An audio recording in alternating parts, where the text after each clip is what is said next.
Hi, welcome to Marts master directors show. Cinema എന്ന ആധുനിക കലാരൂപത്തിന് മജ്ജയും മാംസവും നൽകി ഇതിഹാസ തുല്യരായി മാറിയ ലോകമെമ്പാടുമുള്ള സിനിമാ സംവിധായകരെക്കുറിച്ചും അവരുടെ സൃഷ്ടികളെക്കുറിച്ചും സർഗാത്മകതകളെക്കുറിച്ചും അവലോകനം ചെയ്യുന്ന പരിപാടിയിലേക്ക് സ്വാഗതം.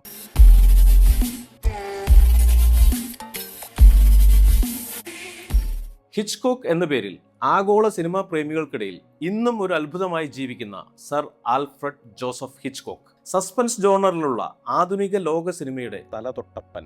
അയർലൻഡിൽ വേരുകളുള്ള മാതാപിതാക്കളുടെ മകനായി 1899 ഇംഗ്ലണ്ടിലാണ് ജനനം. പച്ചക്കറി വ്യാപാരിയായിരുന്ന വില്യം ഹിച്ച്കോക്കിന്റെയും എമ്മ ജെയിൻ ഹിച്ച്കോക്കിന്റെയും മൂന്നാമത്തെ മകനായിരുന്നു ആൽഫ്രഡ് ഹിച്ച്കോക്ക്. കടുത്ത കത്തോലിക്ക മതവിഭാഗത്തിൽപ്പെട്ട കുടുംബത്തിൽ വളരെ ചിട്ടയോടെയുള്ള ശൈശവകാലം.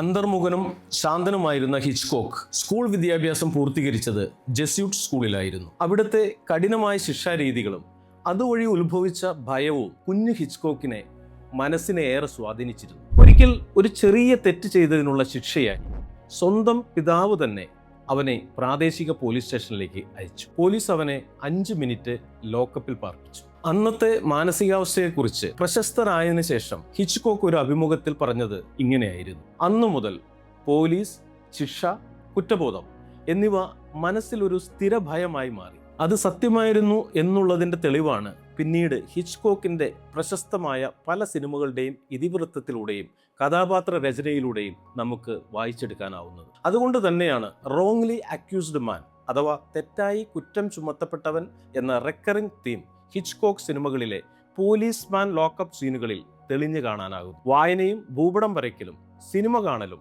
ഏറെ ഇഷ്ടപ്പെട്ടിരുന്നു ഹിച്ച്കോക്ക്. സ്കൂൾ വിദ്യാഭ്യാസ കാലഘട്ടത്തിന് ശേഷം ഹിച്ച്കോക്ക് ഉപരിപഠനത്തിനായി ചേർന്നത് London county council school of engineering and നാവിഗേഷനിൽ ആയിരുന്നു. അവിടെ ഡ്രോയിങ്, ഡിസൈൻ, മെക്കാനിക്സ്, ഇലക്ട്രിസിറ്റി എന്നിവയിൽ പരിശീലനം നേടുകയും തുടർന്ന് ഹെൻലീസ് ടെലിഗ്രാഫ് കമ്പനിയിൽ ടെക്നിക്കൽ ക്ലർക്കായി ജോലിക്ക് കയറിയെങ്കിലും സിനിമാ പ്രവേശനത്തിനുള്ള വഴി തുറന്നത് പഠനകാലത്ത് പരിശീലിച്ച ഡിസൈനിങ്ങും ഡ്രോയിങ്ങും തന്നെയായിരുന്നു. അക്കാലത്ത് യൂറോപ്യൻ സിനിമകൾ, പ്രത്യേകിച്ച് ജർമ്മൻ എക്സ്പ്രഷനിസ്റ്റ് സിനിമകൾ യുവാക്കൾക്കിടയിൽ വലിയ സ്വാധീനം ചെലുത്തുന്ന സമയമായിരുന്നു. അതുകൊണ്ട് തന്നെ ഹിച്ച്കോക്കിന് ജർമ്മൻ സിനിമകൾ ഒരു ഹരമായി മാറുകയായിരുന്നു. ഹെൻലീസ് കമ്പനിയിലെ ജോലിയിൽ ശ്രദ്ധയില്ലാതെയായി തുടങ്ങി. സിനിമ വലിയ ആവേശമായി ഹിച്ച്കോക്കിന്റെ മനസ്സിൽ വളർന്നു. അയാളുടെ ഭാഗ്യമെന്നോണം 1920 paramount studio famous players Laski എന്ന പേരിൽ ഒരു ശാഖ ഇംഗ്ലണ്ടിൽ ആരംഭിക്കുകയും ഹിച്ച്കോക്ക് അവിടെ ടൈറ്റിൽ കാർഡ് ഡിസൈനറായി ജോലിയിൽ പ്രവേശിക്കുകയും ചെയ്തു. അതൊരു വലിയ തുടക്കമായിരുന്നു. 1920കളിൽ ഫേമസ് പ്ലേയേഴ്സിന്റെ ബാനറിൽ സിനിമകൾ സംവിധാനം ചെയ്തു വളർന്ന വലിയ സംവിധായകനായിരുന്നു ഗ്രഹാം കട്ട്സ്.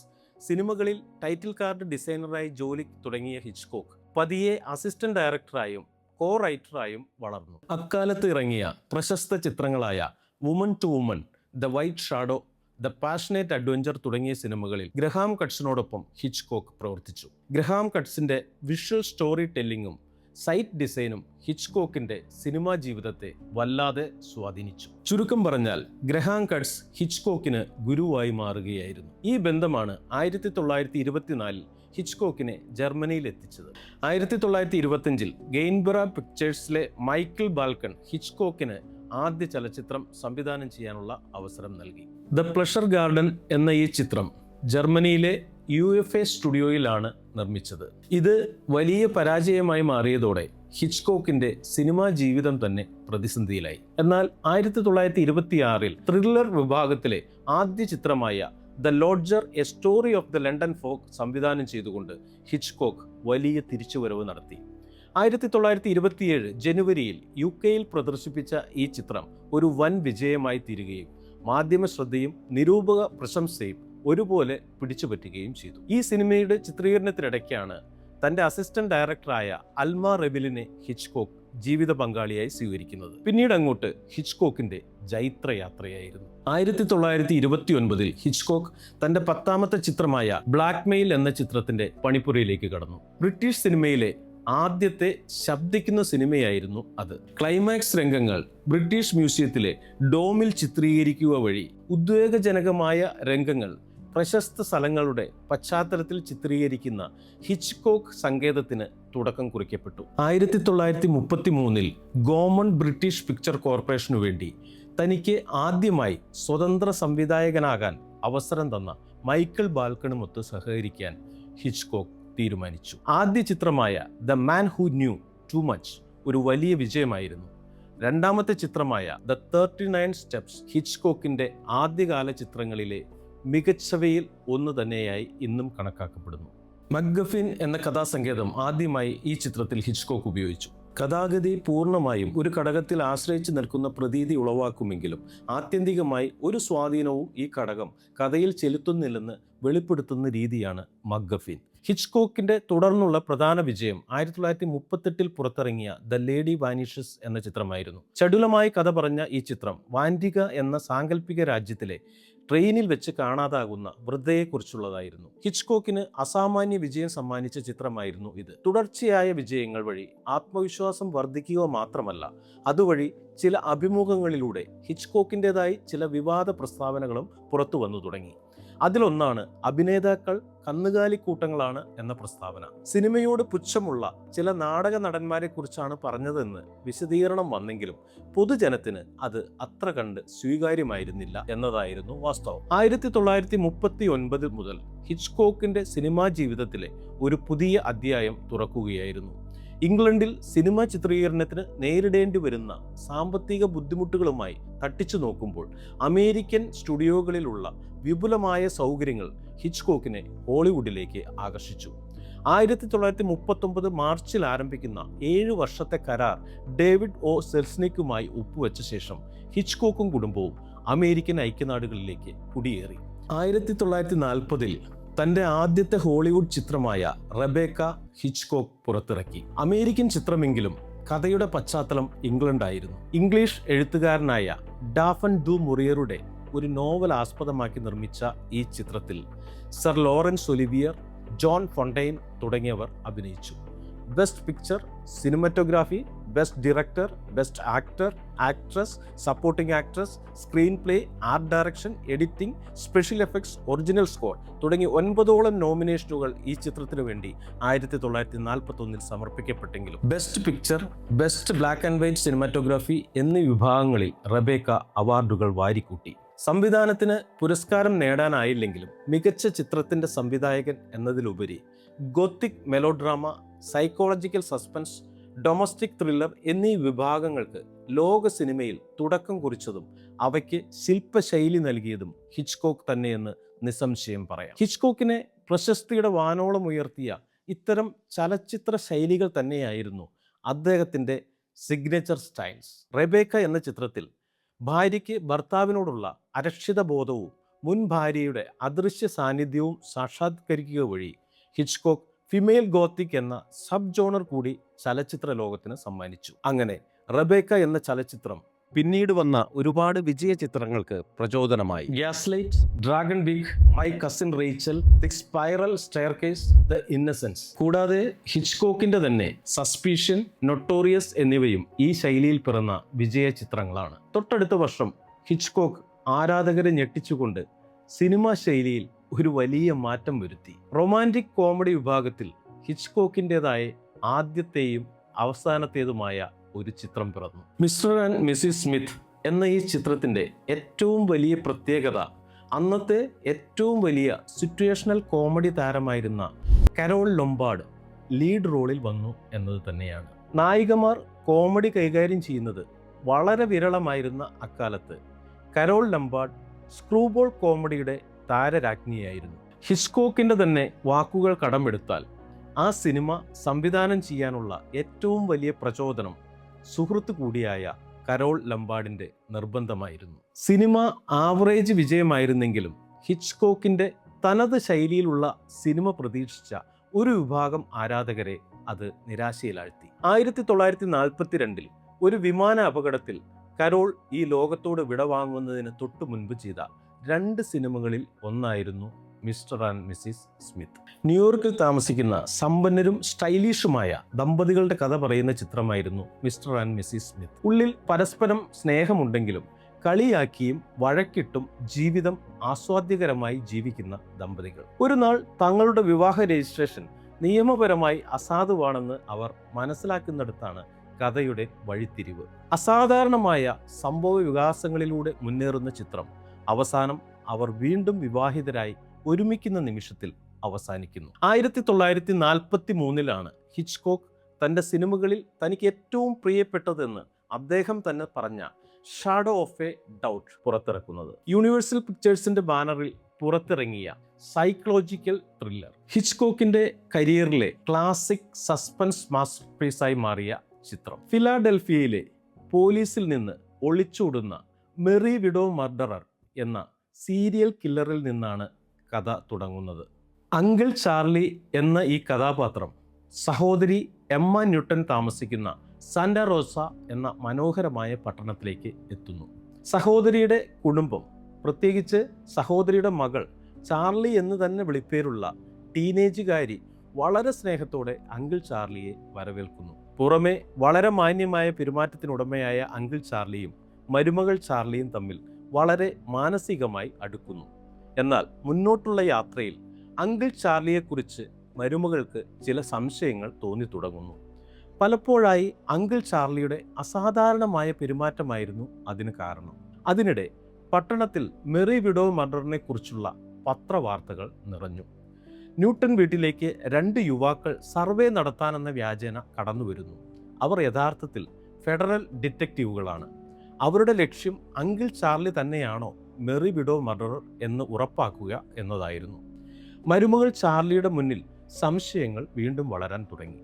അങ്കിളിൻ്റെ കയ്യിലുള്ള പഴയ പത്രത്തിലെ കൊലപാതക വാർത്ത ഒഴിവാക്കാനുള്ള ശ്രമം, ബാങ്കിൽ വലിയൊരു തുക നിക്ഷേപിക്കുന്നത്, വിധവകളെക്കുറിച്ചുള്ള വിഷമുള്ള പ്രസംഗങ്ങൾ, ഇതെല്ലാം കൂടി ആദ്യം ആരാധനയോടെ നോക്കിയിരുന്ന ആ അങ്കിളിനെക്കുറിച്ച് അവൾ കൂടുതൽ ഭയപ്പെടാൻ തുടങ്ങുന്നു. ഒരു രാത്രി മരുമകൾ ചാർലി അങ്കിളിനോട് ഇതിനെക്കുറിച്ചെല്ലാം നേരിട്ട് ചോദിക്കുന്നു. അദ്ദേഹം ചിരിക്കുന്നുണ്ടെങ്കിലും ഉള്ളിൽ ഭീകരമായ ഭാവം തെളിയുന്നു.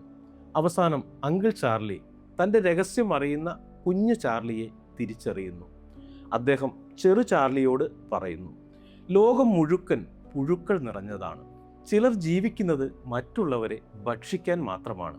ആ വിധവകൾ, അവർക്കൊക്കെ ജീവിക്കേണ്ടുന്ന ഒരു കാര്യവുമില്ലായിരുന്നു. ഈ വാക്കുകൾ കേട്ട് ചെറു ചാർലി വിറങ്ങലിക്കുന്നു. അങ്കിൾ ചാർലി തൻ്റെ കുറ്റങ്ങൾ തെളിയിക്കപ്പെടാതെ രക്ഷപ്പെടണമെങ്കിൽ ചെറു ചാർലി മിണ്ടാതിരിക്കണം എന്ന് ഉറപ്പാക്കുന്നു. അവൻ ചെറു ചാർലിയെ അപകടത്തിൽ കൊല്ലാനുള്ള ശ്രമങ്ങൾ ആരംഭിക്കുന്നു.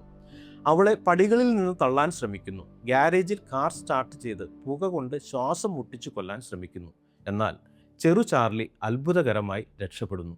ഒടുവിൽ അങ്കിൾ ചാർലി പട്ടണം വിടാൻ തീരുമാനിക്കുന്നു. റെയിൽവേ സ്റ്റേഷനിൽ ചെറു ചാർലിയെ വീണ്ടും നേരിടുന്നു. അവളെ ട്രെയിനിൽ നിന്ന് തള്ളിയിട്ട് കൊല്ലാൻ ശ്രമിക്കുമ്പോൾ പോരാട്ടത്തിനിടെ അങ്കിൾ ചാർലി ട്രെയിനിൻ്റെ ചക്രക്കുഴിയിൽ വീണ് മരിക്കുന്നു. അങ്കിൾ ചാർലിയുടെ മരണത്തിന് ശേഷം നഗരത്തിലെല്ലാവരും അദ്ദേഹം സ്നേഹമുള്ള, വിനയമുള്ള ഒരാളായിരുന്നുവെന്ന് കരുതി വിലപിക്കുന്നു. എന്നാൽ യാഥാർത്ഥ്യം അറിയുന്ന ഒരേ ഒരു ആളെ ഉണ്ടായിരുന്നുള്ളൂ. അത് ചെറു ചാർലിയായിരുന്നു. ലോകവും ജീവിതവും പുറമേ നിന്ന് കാണുന്നത് പോലെ മനോഹരമല്ല എന്ന് ആ കൊച്ചു പെൺകുട്ടി തിരിച്ചറിയുന്നിടത്താണ് സിനിമ അവസാനിക്കുന്നത്. സസ്പെൻസ് ത്രില്ലർ വിഭാഗത്തിൽ ഇന്നും ഒരു പാഠക പുസ്തകമാണ് ഹിച്ച്കോക്കിന്റെ ഈ സിനിമ. 1946 നൊട്ടോറിയസ് എന്ന മാസ്റ്റർ പീസിന് ശേഷം ഹിച്ച്കോക്കിന്റെ സിനിമാ ജീവിതത്തിൽ അവതരണത്തിന്റെ പുതുമ കൊണ്ട് വേറിട്ട് നിന്ന മറ്റൊരു ചിത്രമായിരുന്നു 1954 പുറത്തിറങ്ങിയ റിയർ വിൻഡോ എന്ന ചലച്ചിത്രം. ജെയിംസ് സ്റ്റുവാർട്ട് അവതരിപ്പിച്ച ജെഫ് എന്ന നായക കഥാപാത്രം ഒരു ഫോട്ടോ ജേർണലിസ്റ്റ് ആണ്. ഒരു അപകടത്തെ തുടർന്ന് കാൽ പ്ലാസ്റ്റർ ഇട്ട് തൻ്റെ വീട്ടിൽ ഒറ്റപ്പെട്ട് കഴിയുമ്പോൾ പിൻജനലിലൂടെ അദ്ദേഹം കാണുന്ന കാഴ്ചകളിലൂടെയാണ് ചിത്രം ആരംഭിക്കുന്നത്. തൊട്ടടുത്ത അയൽ ഫ്ലാറ്റിൽ താമസിക്കുന്ന ആളുകളുടെ ജീവിതം ജെഫിൻ്റെ ശ്രദ്ധയിൽപ്പെടുന്നു. ടൈം പാസിനും കൗതുകത്തിനും വേണ്ടി അയൽക്കാരെ ശ്രദ്ധിച്ചു തുടങ്ങിയ ജെഫ് വളരെ അസാധാരണമായ ഒരു കാര്യം ശ്രദ്ധിക്കുന്നു. സെയിൽസ്മാനായ തോർവാൾഡ് ഇടയ്ക്കിടെ രോഗിയായ ഭാര്യയുമായി വഴക്കിടുന്നതും ഒരു രാത്രി മുതൽ ഭാര്യയെ കാണാതാകുന്നതും ജെഫ് ശ്രദ്ധിക്കുന്നു. തോർവാൾഡ് തൻ്റെ ഭാര്യയെ കൊന്നിരിക്കാം എന്ന സംശയം ജെഫ് കാമുകിയായ ലിസയോടും തൻ്റെ നഴ്സായ സ്റ്റെല്ലയോടും പങ്കുവയ്ക്കുന്നു. തോർവാൾഡ് പലപ്പോഴായി പല ബാഗുകൾ പുറത്തേക്ക് കൊണ്ടുപോകുന്നത് അത് കാണുന്ന ജെഫിൻ്റെ മനസ്സിൽ സംശയം ഇരട്ടിക്കുന്നു. ക്യാമറയിലൂടെയാണ് ജെഫ് ഇതെല്ലാം നിരീക്ഷിക്കുന്നത്. ജെഫിൻ്റെ നിർദ്ദേശപ്രകാരം ലിസ തോർവാൾഡിൻ്റെ ഫ്ലാറ്റിൽ കയറി തെളിവുകൾ ശേഖരിക്കുന്നു. തോർവാൾഡ് തന്നെ പിന്തുടരുന്ന ജെഫിനെ തിരിച്ചറിയുന്നു. ഒരു നാൾ തോർവാൾഡ് ജെഫിനെ തേടി അയാളുടെ ഫ്ലാറ്റിലെത്തുന്നു. വീൽചെയറിലായ ജെഫ് തോർവാൾഡുമായി സംഘടനത്തിൽ ഏർപ്പെടുകയും അവസാനം ലിസയും പോലീസും എത്തി ജെഫിനെ രക്ഷിക്കുകയും ചെയ്യുന്നു. ഭാര്യയെ കൊന്നത് തോർവാൾഡ് തന്നെയെന്ന് പോലീസ് സ്ഥിരീകരിക്കുകയും അയാൾ ജയിലിലാവുകയും ചെയ്യുന്നു. ചിത്രം അവസാനിക്കുമ്പോൾ ജെഫ് ഒരു കാലിൽ ഉണ്ടായിരുന്ന പ്ലാസ്റ്റർ 2 കാലിലേക്കും പടർത്തുന്നു. തോർവാൾഡുമായുണ്ടായ സംഘടനത്തിൽ സംഭവിച്ചതാണത്. ഹിച്ച്കോക്കിന്റെ തന്നെ ഏറ്റവും പ്രശസ്തമായ ചിത്രങ്ങളിൽ ഒന്നാണ് റിയർ മിറർ. ചലച്ചിത്ര വിദ്യാർത്ഥികൾക്ക് മറ്റൊരു പാഠപുസ്തകം. ഈ ചിത്രം സാമൂഹ്യപരമായി മറ്റൊരു രീതിയിൽ വിമർശിക്കപ്പെടുകയും ചെയ്തിരുന്നു. സിനിമയിലെ ജെഫ് എന്ന കഥാപാത്രത്തെ വോയേറിസം അഥവാ മറ്റുള്ളവരുടെ സ്വകാര്യ ജീവിതത്തിലേക്കുള്ള എത്തിനോട്ടം ശരിയോ എന്നുള്ളതായിരുന്നു വിമർശന വിഷയം. 1950കളിലും അമേരിക്കൻ സമൂഹത്തിൽ പ്രൈവസി അഥവാ സ്വകാര്യത വലിയ വിഷയം തന്നെയായിരുന്നു. നഗരങ്ങളിലെ അപ്പാർട്ട്മെന്റ് സംസ്കാരം വളർന്നപ്പോൾ ആളുകൾ അടുത്തുള്ളവരുടെ ജീവിതം കേൾക്കുകയോ കാണുകയോ ചെയ്യുന്ന സാഹചര്യം സ്വാഭാവികമായിരുന്നു. അതുകൊണ്ട് തന്നെ അതിനെ പ്രോത്സാഹിപ്പിക്കുന്നത് സിനിമകളിലൂടെയാണെങ്കിൽ പോലും വിമർശന വിധേയമായ ഒന്നായിരുന്നു.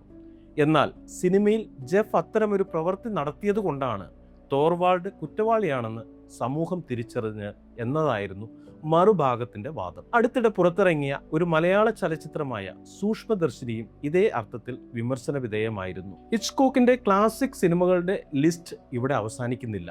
എടുത്തു പറയേണ്ട നിരവധി ചിത്രങ്ങൾ ഇനിയും ബാക്കിയാണ്. Strangers on a train, dial M for murder, to catch a thief തുടങ്ങി 1934 റിലീസ് ചെയ്ത തൻ്റെ തന്നെ ചിത്രമായ the man who knew too much എന്ന ചിത്രത്തിൻ്റെ 1954 ഹോളിവുഡ് വേർഷൻ, യഥാർത്ഥ സംഭവത്തെ ആസ്പദമാക്കി നിർമ്മിച്ച ദ റോങ് മാൻ, ലോക സിനിമാ ചരിത്രത്തിലെ ഏറ്റവും വലിയ സൈക്കോളജിക്കൽ ത്രില്ലറായ വെർട്ടിഗോ, മിസ്റ്റേക്കൺ ഐഡന്റിറ്റി എന്ന ആശയത്തിൽ ഹിച്ച്കോക്കിന്റെ തന്നെ ഏറ്റവും പ്രശസ്തമായ ചിത്രങ്ങളിൽ ഒന്നായ North by Northwest, cinema ചരിത്രത്തിലെ ഏറ്റവും വലിയ ഹൊറർ ത്രില്ലറുകളിൽ ഒന്നായ സൈക്കോ, മനുഷ്യരെ ആക്രമിക്കുന്ന പക്ഷികളുടെ കഥ പറഞ്ഞ ദ ബേർഡ്സ്, മറ്റൊരു സൈക്കോളജിക്കൽ ത്രില്ലറായ മാനി, പോൾ ന്യൂമാൻ, ജൂലി ആൻഡ്രൂസ് തുടങ്ങിയവർ പ്രധാന വേഷത്തിൽ അഭിനയിച്ച കോൾഡ് വാർ സമയത്തെ spy thriller Torn Curtain, French American Cuban ചാരവൃത്തികളെക്കുറിച്ചുള്ള പൊളിറ്റിക്കൽ ത്രില്ലർ ടോപ്പാസ്, ലണ്ടനിലെ സീരിയൽ കില്ലറെ കുറിച്ചുള്ള കഥ പറഞ്ഞ ഫ്രൻസി തുടങ്ങി 1976 തൻ്റെ അവസാന ചിത്രമായ ബ്ലാക്ക് ഹ്യൂമർ സ്റ്റൈലിൽ ക്രൈം ത്രില്ലർ കഥ പറഞ്ഞ ഫാമിലി പ്ലോട്ട് അടക്കം എത്രയോ എണ്ണം പറഞ്ഞ ഇതിഹാസ ചിത്രങ്ങൾ.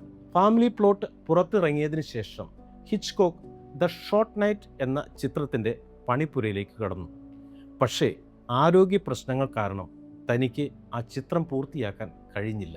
ഭാര്യ അൽമ റെവിൽ അദ്ദേഹത്തിൻ്റെ ജീവിതകാലം മുഴുവൻ വലിയ പിന്തുണയുമായി കൂടെ നിന്നിരുന്നു. 1980 തുടക്കത്തിൽ ഹിച്ച്കോക്ക് വൃക്കരോഗവും ഹൃദ്രോഗവും മൂലം വളരെ ദുർബലനായി.